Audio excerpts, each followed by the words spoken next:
J'ai commencé à travailler sur le chantier de l'Hermione en 2003, de 2003 à 2005.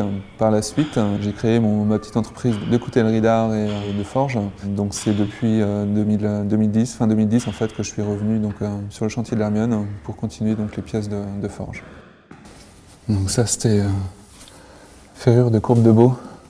C'est les premières ferrures en fait, sur lesquelles j'ai travaillé quand je suis arrivé en 2003. C'est des équerres qui servent vraiment à renforcer la structure même du bateau. Parce qu'une fois que l'Hermione sera en eau, il y a de très grandes forces qui vont s'exercer sur la coque. C'est à chaque fois un gros travail sur la déformation de la matière, sur la mise en œuvre. Et c'est ça qui est super intéressant en fait ici, c'est de la pièce finale, retrouver tout le cheminement inverse et essayer de reprendre en fait la réflexion des forgerons de l'époque. Dans la technique de fabrication, ce qui était intéressant, c'est que ça mélangeait deux techniques différentes. Donc pour la cheville, on partait d'une section pleine, donc on le forgeait dans la masse avec un trou renflé. Et après l'anneau, on le soudait à la forge.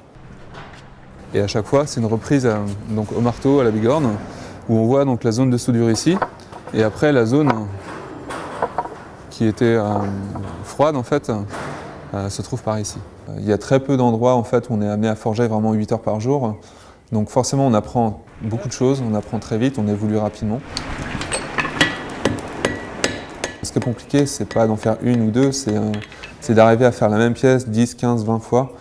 Et comme disait un vieil adage, la perfection vient dans la répétition. Donc là, on prépare la chauffe pour un cerclage qui sera posé sur le safran. Donc c'est une chauffe qui est assez longue, parce que c'est une pièce qui est haute et assez large. Donc là, on va atteindre à peu près les 500 degrés pour après faire la mise en place sur le safran.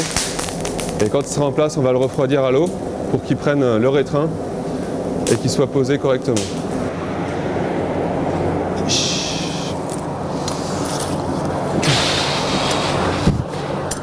La pose des cerclages, au niveau justement expérience et acquis, ça a été vraiment énorme. Au niveau justement traces écrites, il y avait très peu de choses. On va trouver justement des cerclages pour les roues de charrette. Mais les cerclages carrés, en fait, il y avait très peu de choses. Et donc du coup, toute cette partie théorique qu'il y a eu en amont, toute cette recherche où il a fallu calculer justement le taux de dilatation de la matière à chaud, tout ça, c'est des choses que j'avais jamais réalisées en fait au préalable. Je vais arriver, on y va.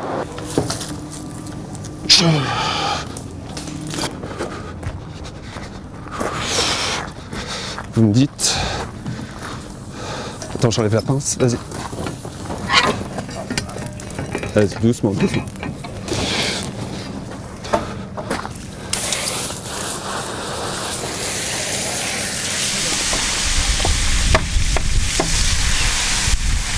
Parce que contrairement justement à des pièces de forge traditionnelles où si on commet une erreur, on peut la recommencer facilement, là sur la pose des cerclages pour le safran et les bossoirs, on n'avait pas forcément droit à l'erreur. Donc comme dit l'adage, c'est vraiment forgeant qu'on devient forgeron.